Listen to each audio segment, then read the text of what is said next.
Bubble. Oh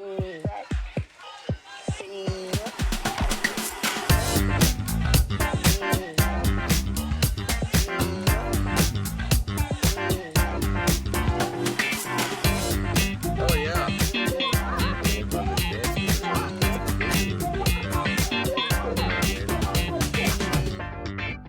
Don't you do it. Welcome to Popcorn and Beers. Hello, and welcome into Popcorn and Beers, where some use tomatoes and others use thumbs. We use the stuff that gets you drunk. Sorry, I missed last week's show. I did phone in, courtesy first time, long time caller, and tried to make sure we gave our reviews. Like Josh always says, this show has been fairly consistent in people getting their reviews in. And let's start by saying Josh got in the Drunk Classic this week, but he did not get in the Butter on Top. So, Jordan, we'll just discuss that now. So what did you think of The Beekeeper? Well, fortunately, Josh didn't miss much. It's just Jason Statham. The dialogue is terrible. It's just him every 10 minutes going, I'm the beekeeper, and then just destroying a bunch of goons, you know? Or federal agents. Yeah. Or Secret Service. The action, Jason Statham has a way of, his action scenes are, I don't know, they're satisfying. Like the way that the choreography is pulled off, it seems it just appeals to the men's macho side. You know what I mean? Like it really gets the your cheddar side comes out. Your Arnold Schwarzenegger, exactly. Bruce Willis, Sylvester Stallone side comes out. Exactly, yeah. The one cool scene I liked in this movie, like the one thing I took away from this, I was like, oh, that's pretty neat. He like kills a hornet's nest with a light bulb and something else. I was the like, taser what? and the mercury light bulb. Yeah, I was like, that seems super unnecessary, but that was awesome. Like the ingenuity and murder. Yeah. The whole movie is super rushed through, it felt like, even though it wasn't really. How long was the movie? Like hour and 43 minutes. Hour and 43. Okay. So yeah, it was a short movie, but even at that, it was rushed through. The editing was horrible. Like some of the worst scene by scene cuts and stuff were just some of the worst I've seen in a movie in a while. Up there with Expendables 4, probably. Yeah, just terrible. Say what you want about bees and their benefit to nature and ecosystems and stuff. I hate them. And seeing his hives just get shotgunned to hell brought me a small amount of joy. So why? I give this a popcorn. I give it a popcorn. I hate bees. Hate them. So you gave it a popcorn. I gave it a popcorn as well. I mean, you said it was terrible editing. I just said it was clumsy. It was clumsy writing, clumsy editing, clumsy sound mixing. The sound mixing was so clumsy. Like they're on a crime scene and he throws an FBI agent into a car that shouldn't be moving, yet they make a moving car sound as if the car screeches to a halt as it hits him. I'm like, but all the cars are stopped on the street. Why was that sound necessary? and there was a couple scenes like that, like the brass knuckles when he hits somebody and it makes a ting like he hit metal with them. And I'm like, this sound, whoever does this sound mixing, I don't know if it's like a college film or what's going on. I know it's produced by Jason Statham, but that was confusing. Overall, I think that he does what we all wish we could do if one of our older relatives was scammed, in the same way that this movie kicks off, or how it like just gets going. And it's really a big infomercial into not scamming old people, because it's a bad thing to do. And we've had a few of those. What was the Peter Dinklage? Gosh, Peter Dinklage and not Rose Byron. What's her name? Gone Girl. I love her and I can't think of her name. Rosamund Pike. Rosamund Pike, yeah. Rosamund Pike and Peter Dinklage had the movie about the people that take advantage of the elderly by getting them to sign away all their rights and assets, and then they take possession of them, and then they just slowly milk them out. And there's been a few of these, but these are real scams that exist, like the fake antivirus and the fake Prince in Zimbabwe. There's fake puppies that they're going to give away puppies, to you if you just wire them some money. There are so many scams out there that it's just, I don't know, man. I wish Yeah. that living well got you rich and not living like a total douchebag got you rich. I wish doing the right thing a majority of the time worked out financially, as opposed to doing the wrong thing and getting super rich and then whatever. In this case, you Yeah. died. But in most cases, it's a couple years in prison while your millions of dollars that you scam people out of is stashed away in a bank account. Yeah. Outside of that, the daughter randomly showing up. Yeah. I was like, why is she there? Yeah, and there was a weird kind of intimate dynamic between him and the old lady. I'm just going to put it out there. They might have been hooking up. Just saying. Maybe it was something a little passionate. She was the only one that ever looked out for him. Yeah. Even though he goes to the woman that's looking out for him to give him the address to go kill the people. Yeah. I've never had somebody.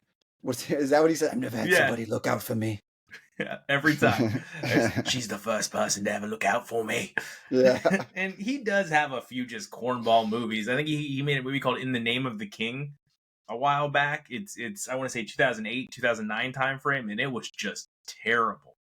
So he has a few just really bad movies that exist. However, he does a great job setting himself up for sequels. Like, I just saw on Netflix, there's The Mechanic Re-Engaged or something like that. And I was like, I didn't even know they made a sequel to The Mechanic, but I know, yeah. Makes sense.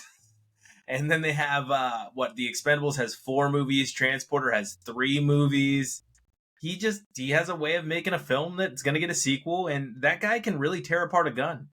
Reminiscent of your Jackie Chan's and your Jet Li's, where they just take apart the pistol really quick and they throw it to the side. Overall, I'm with you, though. I gave it a popcorn.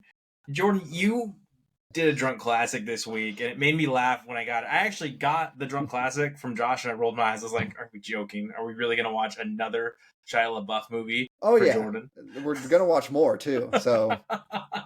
I'll pick one next week if we're gonna be jerks. Yeah, don't even threaten me with a good time. I will watch I will do Even Stevens season 1 as my drunk classic. Yeah. All right, but you liked it then. You liked the rewatch? I love this movie. I've seen this movie. We're gonna be jerks. I have seen this movie more times than I've seen any movie, like literally any other movie. Yeah, I thought that was Almost Heroes. Was the movie you'd seen more than any other movie? No. This one I've seen. This was like one of those movies where it was just in my DVD player, and I would put it on and fall asleep to it. You still got a 5-disc DVD player? Yeah, no, just a single disc one, and it was the only one. And yeah, I would just watch it every night, and pretty much fall asleep to it. And it just brings back so many memories, like. It's when just huge. Tom? It's just a huge nostalgia. Yeah, I miss those days. No. So nostalgia. Sorry. No, yeah, just nostalgia. That the opening sequence of this movie is just a heart wrencher. I feel like how does because I know Josh was like, oh, Shia LaBeouf hasn't shown up yet. How is that not great acting and just. That's a great scene, I think. I think it's an iconic scene. For him to miss the fish is what you're referring to, right? When he doesn't get the fish right away and the fish gets away. The car crash. Yeah, right. All of it, though. All of it. Gotcha, okay. They play with the tech of that time period pretty well, but also some of it's a little far-fetched. Like, you just know how to rig all these jank nanotech cameras and... all over the house. Yeah. I'm like, some truly original like horror and suspense sequences. They got inventive with. It's just a great concept. The whole being under house arrest thing, and just how they play with that as well. Some quotable comedic scenes. Him and the friend have a good dynamic. I thought a good chemistry. He's annoying, but he's not too annoying. Yeah. So I give him credit for that, and we get a young Viola Davis in there. Yeah. Youngish. Yeah, well, relatively young. Yeah. It was, 16 years ago, right? So. Yeah. Fairly small part in the movie. She's only got a handful of lines, a few minutes of screen time. The soundtrack and the scoring, I thought, is I think it's just excellent. Maybe just because I've seen it so many times, like some of the sounds and the scenes and stuff just ring iconically to me. I'm using that word a lot. Yes, Iconically is a hell of a way to describe that. it's because I can connect these things to just time periods of my life, like the scores of the movie. I'm nerding out here on it. That's okay. You like it. We like what we like. Yeah. Here's the thing about this movie too that used to trip me out. I'm like, how rich are these people? Like they're always so rich. It's so annoying. Like, it's so not related. Can they just live in an average size house? They're like, yeah, right? Like the house is ridiculous. He's sending pictures through the phone by just buying shit willy-nilly on iTunes. Yeah. And has Xbox Live. I'm like, dude, spoiled little brat kid. And it's not just any house, it's in California. Yeah. You see his license and it says California. I'm like, okay, they afforded that giant house in the middle of California suburbs. Yeah. It's pretty crazy. It blows my mind. The bad guy, the villain, he's all-time great creep to me. The one hearing. Yeah. You knew something was up with that guy. Popcorn he chases the redhead all around the house, and Sarah Romer's character is like, maybe she's just into that. And I was like, okay, that wasn't subtle at all. Oh yeah, she's throwing moves on him hardcore. The whole time. She's gaming him up. She's the Riz god. She never did anything else though. Like, there was no movie after this that she was in. She's in The Grudge too. She was in a movie, again, not a serious movie. She was in a movie called Fired Up, like a cheer camp. The two football players go to cheer camp. Love that movie as well. Won't be a drunk classic. It's a terrible movie, but I love it. Super funny. Like I said, we're getting a glimpse into your formative years here. Yeah. It's funny because a lot of mine have to do with like 80s movies and things like that, and yours are all like the movies of the time were what you watch. It's almost like your playlist is my wife's playlist when it comes to movies. Like, I'm just waiting for you to drop a Bring It On Again on us. Oof. with Hayden Panettiere, right? Like that's coming soon. All right. Just you wait. Beyonce's little sister's in that too, I think. Like, really? It's gonna happen. Yeah, I think so.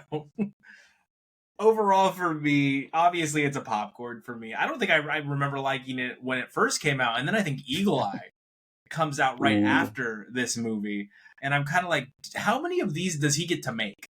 Like, where it's the exact same movie, the exact same premise. It's you just like in Eagle a different Eye? setting. No. Oh my gosh. It's corny. It's the same with, like, I think they tried to do this action stuff with Taylor Lautner too, and I can't remember the name of the movie, but it was just so bad. And I'm like, no, he's Twilight guy. I'm sorry. Shia LaBeouf is Even Stevens guy. The only movie where he really escaped that, even The Collector, was kind of corny.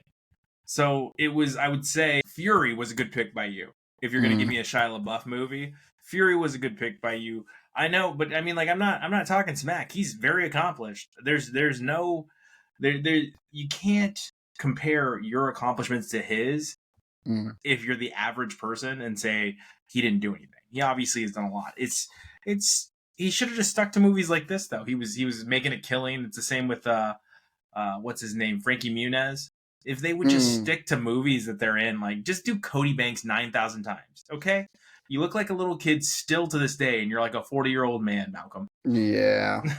Now, yeah, he's kind of typecast as like the spastic, little scrawny boy kind of thing. You know what I mean? But did his best to break out of that.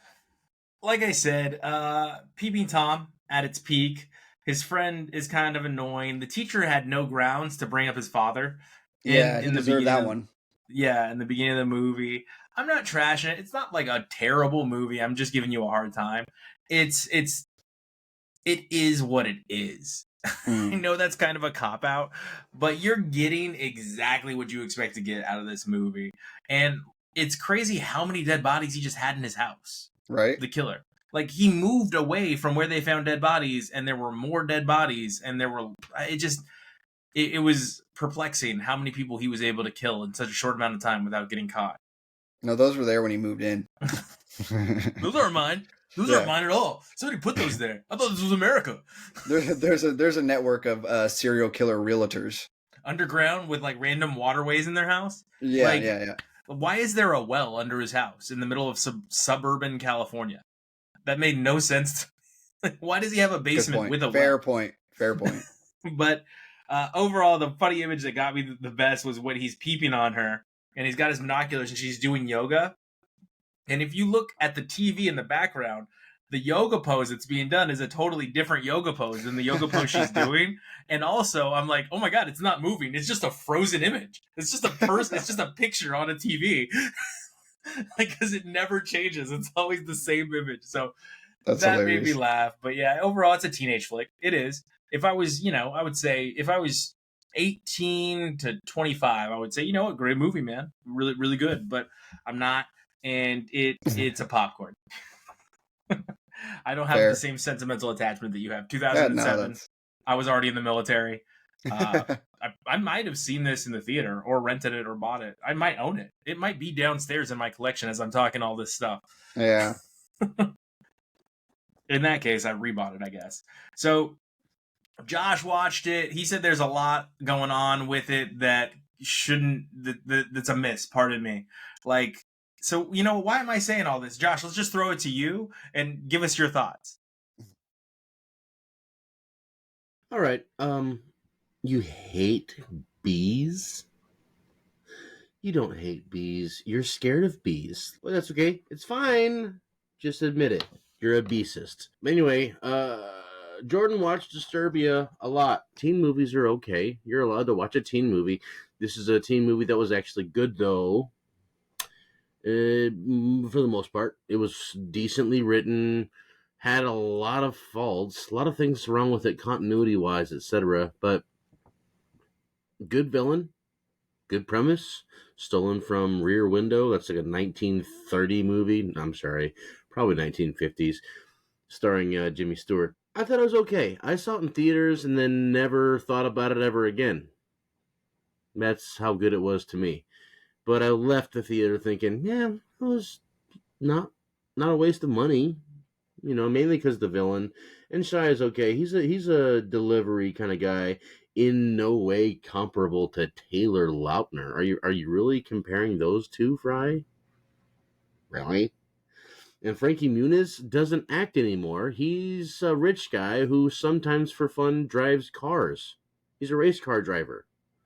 Why are we talking about him? Just really strange. And how is this movie in any way the same as Eagle Eye? Eagle Eye had its own premise that was its own thing. At the time, I remember specifically people talking about how wild that movie was. Nothing at all like Disturbia in any way. But okay. This movie, continuity errors for days. If it had gone maybe a couple more years and we had smartphones, whole movie is worthless. Like, the problem is solved instantly because everyone has smartphones. Why does his mom hate him? Like, a lot at every turn. My mom would have my back. What's wrong with his mom? Terrible person. No real big issues. You just kind of forgive all the things that are wrong with it. Like, he has 10 seconds. Why are you reaching so hard to check the mail when you could just walk over and check the mail? You have 10 seconds to go check the mail. Anyway, it's a popcorn movie. I'm not mad I saw it again, but I'm never going to see this movie again. So, Jordan, let's start with your first, what you were watching this week. It was a TV show, right?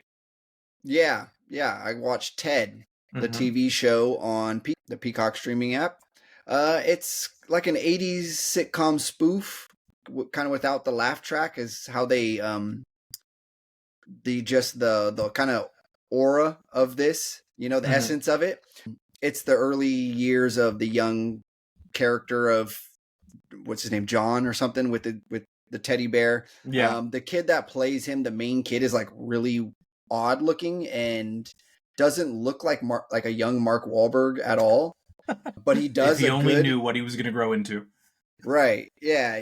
But he does a good young Mark Wahlberg impression, like minus the hate crimes and stuff. It's offensive as possible. Seth MacFarlane has a way of just getting away with these things. Like, I'm not saying it. This character is. This goofy character says these awful things. And kind of like how South Park skirts on that line, very effectively.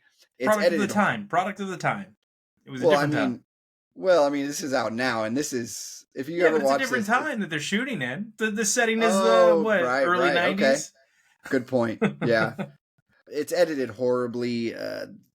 Seth MacFarlane, he's good. He's good. I love what he does. I wish he would make another movie, to be honest. He made one, The 1,000 Ways to Die in the West, or Million Ways to Die in the West. Love that movie. I wish he would do something else. I do. I think it's hilarious. Okay. Yeah. Okay. I'm gonna give it a popcorn and 1. It was funny. He also had a show on, I watched quite a bit. It was on Fox, I want to say. What is it? The Space Show. And I can't think of the name of it right now. Where he is, he's the captain of a spaceship. Oh my God. Is it like the Norville or? Yeah, Orville. There you go. Orville, yeah. Orville. Yeah, I watched all 3 seasons of that. That was a fun show. I didn't mind that show. It was kind of weird, but it was fun at least. It was entertaining. Yeah, it's a little hard. The show's a little hard to buy in for like the first half of the first episode, but then just the raunchy humor kicks in, and you're just like, yeah, okay, this is enjoyable. I'm home. Yeah, this is enjoyable. For me, the first one I watched this week, I watched Naiad.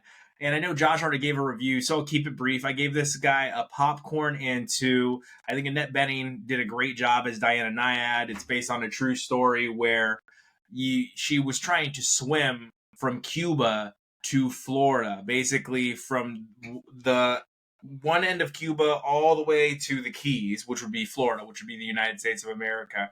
And just what she goes through and the drive it takes to be great. And of course, you see that there is some terrible things that happened to her in her past that push this drive into her, this ability into her. And there's a pretty touching scene between her and Jodie Foster, who plays her best friend, Bonnie Stroll, in the film. And they come together, and you see how important it is to have that human interaction, to have that support. Like, you believe you're pushing yourself, and when you do that, you forget, or you often negate all the people that are around you pushing you or supporting you on your way. So I really dug that aspect of it. And at the end, when she accepts those people, of course, she is able to accomplish her dream. But like I said, it is based on a true story. She did actually do this, and what she put herself and her body through in her 60s should be an inspiration to anyone that's in their 30s or their 20s and thinking they can't do something, right? You just got to push yourself. Yeah, I definitely want to see this. It's on my list. I remember seeing the preview and being like, I don't know about that. But from what I've heard about it, I'm kind of drawn into it. I'll probably definitely be watching this sometime soon. Yeah, and I'm trying to get all of my... I do my best to get as many Oscar films in as possible, like I told you guys last year. So I'm doing my best to get my nominated films in. There's quite a few I haven't seen, especially on the Best Picture list, and that's just having to do with being over in England, and just some of the films just haven't come out here yet. I've got the big 5, but I still haven't seen, American Fiction, Anatomy of a Fall, Maestro, Past Lives, Zone of Interest. I've read about all of them. I've read reviews on all of them, but I haven't been able to see Maestro. No? What's that? I did watch Maestro. You're right. I saw Maestro too. See, there's so many that you just start losing track of everything. Yeah. I think one of them is up. That's what I'm looking for now in Naiad. One of the reasons I watched this is I believe, Annette Bening is up for Best Actress for her portrayal of Diana Naiad. So I had to watch it, had to knock this out. I want to make sure that I'm doing everything I can to be informed before the Oscars come around. And we have a movie podcast. Like, what else am I supposed to do? I've got to watch all these Oscar films. It can't just be Sylvester Stallone running through the forest, I've got to push myself. Oh, Jodie Foster also nominated here. So both the leading women, both the leading ladies in this film are nominated. Well, let's throw it over to Josh, who watched another film about triumphant young women in Queen Bees. Queen Bees? Yes, please.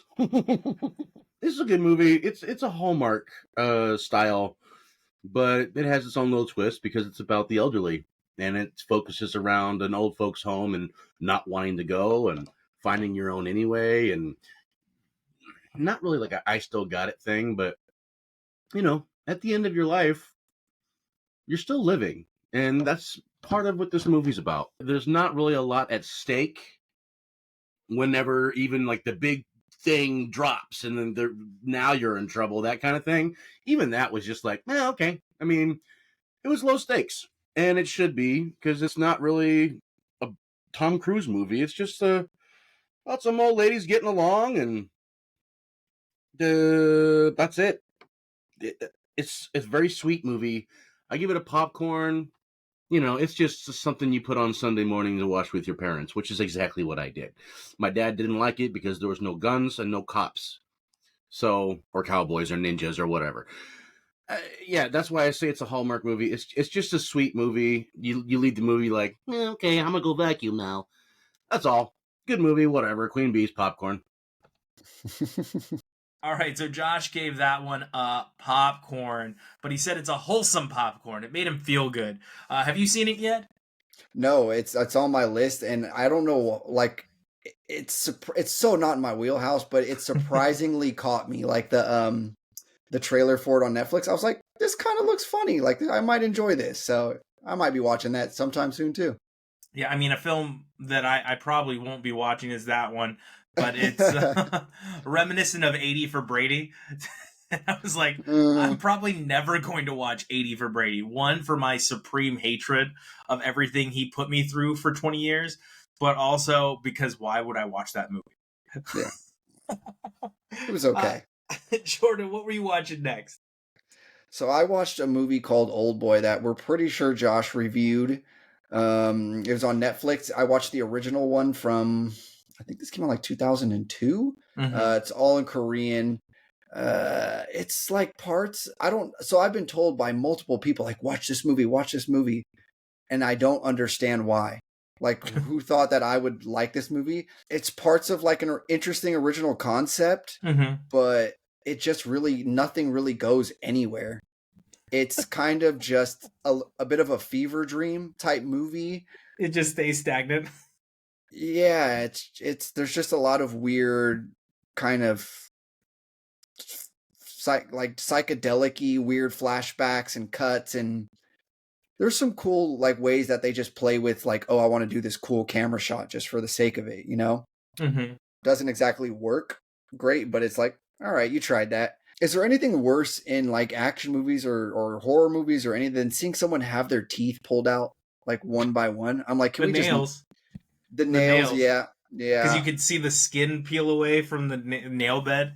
Like, that one gets me sometimes. I hate that. Can we stop doing that? Like, you can just give the illusion that it's happening. We don't need to viscerally see it. I don't like it.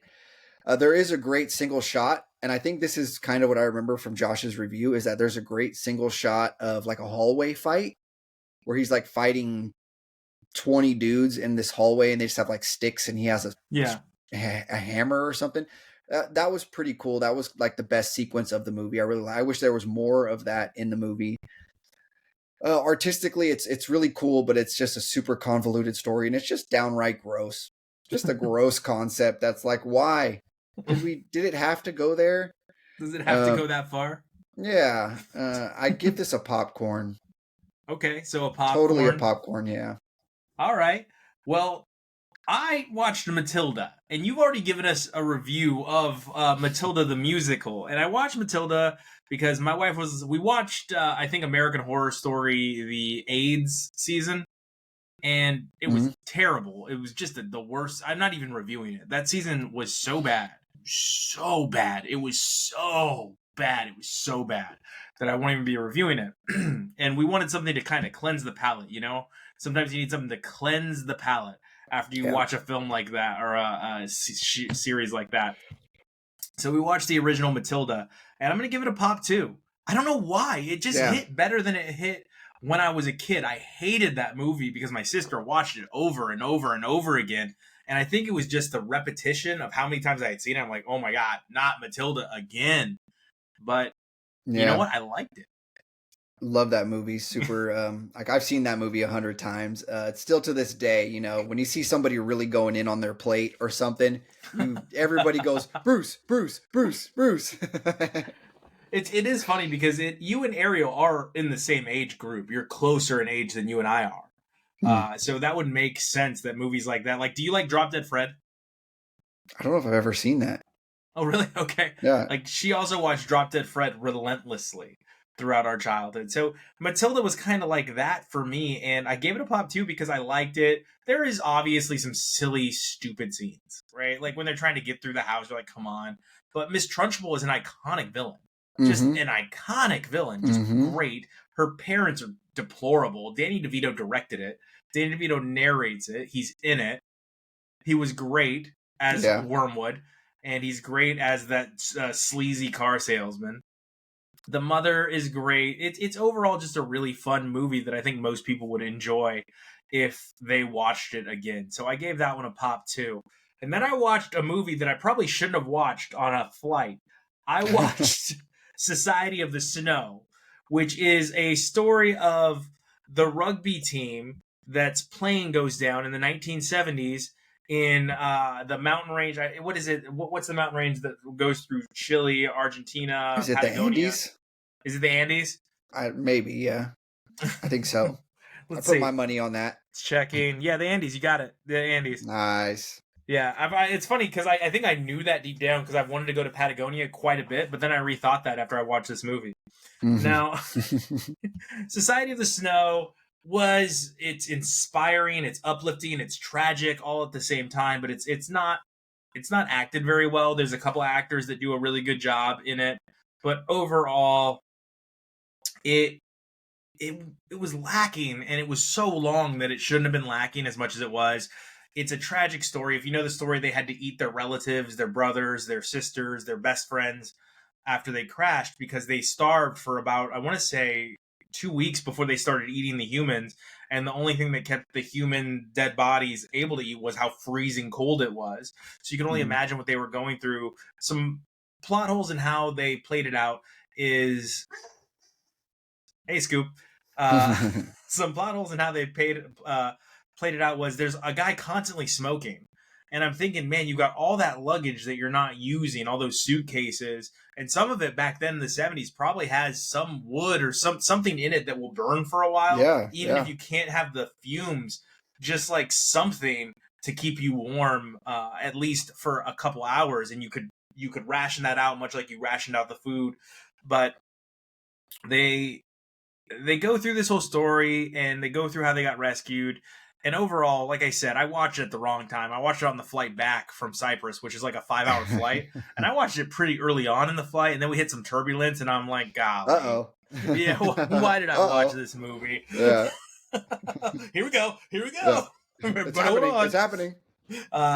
It got a pop and won. I think that it's nominated for an award this year at the Academy Awards. I can't recall which one it was, but I wanted to knock that one out as well. I thought it is a story that everyone needs to hear about, and it is a story that tells you, like, hey, you better learn how to survive somehow. You better learn some skill, whether it be like electrician, doctor, builder, something. You better learn a story that helps you do the big three, right? Water, food, shelter. If you can't do that, you might be SOL in this situation. Yeah, the long runtime of this movie is kind of what has kept me from watching it, but I've been on the verge a few times and been like, I'm not ready for that. And it kind of seems like a bit of a bummer. It is, but you get the triumphant end. They sadden up the end quite a bit because they go into the PTSD and everything that they were going through and what they're seeing. That's rough. Yeah, well, everything's going on when people are like surrounding them and like thinking that they're blessed, and they're just like, look, we just survived. So that part is hard, but pop one. Okay. All right, Jordan. So what were you watching next? The last movie you'll be reviewing for us. Yeah, so I needed, like you said, a palate cleanser from watching Old Boy. I watched Dumb Money. I was very excited to watch this. I felt like it was a little short. I feel like it needed a little bit more. It was a little bit rushed, especially for a lot of concepts that they're throwing at people. Like he said, like nobody really understands the stock market. Like there's just so much. It's gambling, you know. It's There's no certainty in it, so it's hard to explain anything really concretely in it, even for, he says it, like, even for the professionals, like, they don't really understand. I learned a lot though from it, but I'm equally confused about it in some of the same but different ways, if that makes any sense. No, it does. Which- it does. Like, and we all have, I think, Yeah. regrets that those of us that have played in the stock market a little bit, like, we want to play more, but we don't really know where to play. We don't want to make a mistake, and it keeps you hesitant. And it's, what is the old saying? Scared money don't make none. Yeah. Dumb money don't make. It's just a reminder of how kind of gross and toxic that online meme community and even the stock market guys, the tone of this movie is like super, it's kind of odd, like it's quirky, so that they keep it entertaining. I thought of it like The Big Short, but for dorks. Yeah, I agree wholeheartedly. Yeah, I love The Big Short and learned a lot from that movie, to be honest, about like the housing market and stuff, like things that I'd never thought that I'd make sense of. So this was kind of in there, but just try to really swing for the entertainment quirky factor. I thought Paul Dano overacted. Did you? Some of the scenes that he was in, he was good, but I felt like he had a weird like Batman voice that he was putting on at times, where he was just like having a conversation with his brother or his wife or something, like a scene where it was not such a serious scene that it required like his brooding kind of. Okay. The soundtrack is great, but also really confusing at times. Just like, was that the best song for that part right there? Like, it's a good song, but I don't know if it was the best. Yeah. I'm gonna give this a popcorn and 2. What'd you think of Seth in his role? I thought he was great. Yeah, he was good. And then I remember from your review saying Sebastian Stan bugged the hell out of you. Yes. Like, he just didn't need to be there. Yeah, his character was awful. Yeah, Pete Davidson awful. Was hard too in his role. I didn't think he was good in his role. I thought Shailene Woodley was good, even though it was a smaller role. I thought she played the role of his wife or his fiance? His wife, I think. Yeah, I thought she was good in that role. Yeah. Sebastian Stan was terrible. As one of the founders of Robin, the accent was off. It was like misplaced. It was so. I mean, that might have cost Paul Dano a nomination. Is how bad Sebastian Stan was in his role. I do like the way they made the film set out to make fun of the founders of Robin Hood, and they did it successfully. They did. What is it? They walk out and they both get into like Tesla convertibles or something like that after because they're like net worth hundreds of millions of dollars. Yeah. It's kind of jerks. Yeah, it was. I don't know, man. It was a fun movie for me. I thought it was better than I think a lot of people made it out to be. But you don't get a lot of Seth's laugh in this one, Yeah.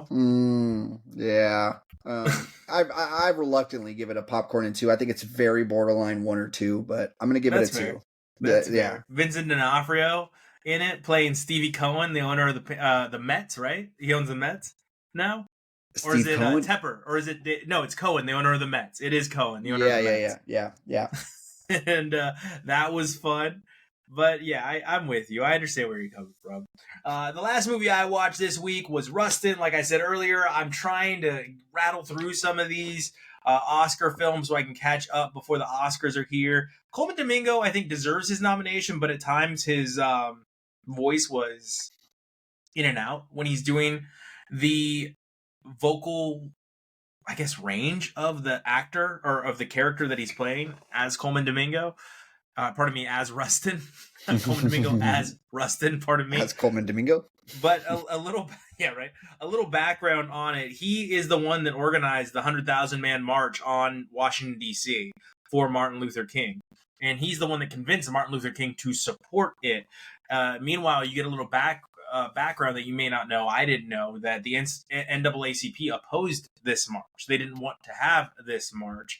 And that there were senators that did not want to do it simply because they did not like Rustin as the person that was guiding them, because he had connections to Communist Party, which he denounced. And it makes a very strong point the movie makes a point to let the audience know, hey, he denounced this. He knows he made a mistake with this, that he opposed the Vietnam War as a conscientious objector. So there's a lot here to chew on. But overall, if we're just rating the performance, I think Coleman Domingo did a great job. They are portraying a group of people that was that is historically put down, not included.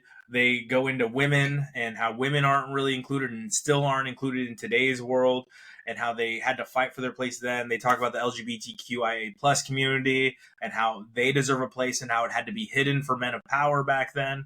Yeah. So overall, it's a good movie. It's a pop too. It was an interesting story, and I do think Coleman Domingo does deserve his Oscar nomination. He's not going to win. And I hope Bradley Cooper doesn't win, because I don't think he did a great job in Maestro. In fact, I think that he, in the 6 years to perform for 6 minutes, I just, if you listen to the interview and how he prepared, it's like, how did he do anything else? How was he in Dungeons and Dragons? How did he literally do anything else but prepare to do this movie? So, I don't know. I don't think he's going to win. I think it's going to be probably Cillian Murphy, maybe. Yeah. That's how I'm feeling. Yeah. Speaking of that, we are a movie podcast. Did you see all the outrage on Twitter over the Barbie nominations? Yeah, some snubs there. Hey, I mean, and then didn't Ryan Gosling get nominated? Yes, I mean, Ryan Gosling got nominated for Ken, which is so funny because so many people were like, tell us you missed the point of the movie without telling us you missed the point of the movie, where it's like Greta Gerwig doesn't get nominated, Margot Robbie doesn't get nominated, and then Ryan Gosling gets nominated for Ken, and it's like literally what we were saying with the entire movie. Yeah, that tracks. I could. Margot Robbie was good, but the snub of Greta Gerwig is a little hard to understand. But hey, what are you gonna do? Well, you got a Best Supporting Actress nod there, so I mean, you do get that, and America probably got that because of that speech that she gives, right? Yeah. But I don't know, man. Margot Robbie played Barbie, and she played Barbie well. I don't know. We'll have our Oscar episode coming up here soon. As always, we appreciate you tuning in. We've got A Butter on Top, our first action flick of the year, right? This is the first real action flick of the year. Yeah, I guess. I don't know if I call it an action. It's an action flick. It is, but quirky action, thriller, dorky action, spy. Not excited. All right. Of course, we were talking about Argyle. Jordan will just try unsuccessfully to hide his enthusiasm for this week's Butter on Top. But we'll see. We'll give it a chance. Lots of Elvis over the last 3 years, though, right? Because that Elvis Love You Too Much Baby is all over the trailer for this movie. And I'm just like, there's a lot of Elvis going on the last 3 years. And we had Priscilla this year. So lots of Elvis going on. But of course, we have a drunk classic, and it is Josh's drunk classic. And in celebration of Valentine's Day, which we all know Josh absolutely loves, he gave us They Came Together, starring Paul Rudd and Amy Poehler. I have seen it. Jordan? I have not. All right. Are you excited? I am. Yeah. I'm interested in this for sure. Watch it with Liz? Yeah. Oh, yeah. Of course. All right, everyone. Jordan, where can they reach us? On X at Popcorn and Beer. All right. As always, we appreciate you joining us each and every week, and we will see you at the movies. You bring the popcorn. We've got the beer.